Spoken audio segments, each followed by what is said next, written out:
Hatto dam olishingiz vaqtida ham metabolizmni tezlashtiradi va ozishda davom etasiz. Endorfin ishlab chiqarilishiga yordam beradi. Bu esa kayfiyatingizni yaxshilaydi. Bu nima ekan?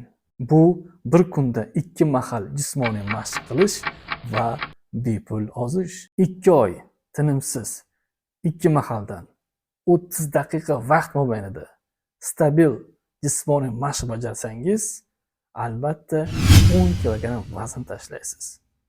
Bunda o'z vaqtida to'g'ri ovqatlanishingiz va kechki soat 23:00 da uxlashingiz zarur. Xo'sh, qanday jismoniy mashqlar bajarishimiz zarur? Eng avvalo tanangizni gimnastik mashqlar bilan qizdirib olasiz va kardiotrenajyor, velotrenajyorda mashqlarni bajarasiz. Yurak qon tomir sistemasiga zo'riqish bermagan holatda velotrenajyorda mening tavsiyalarim ostida mashq bajarsangiz, albatta 2 oyda 10 kilogramm ozasiz. Ya'ni bepul ozasiz.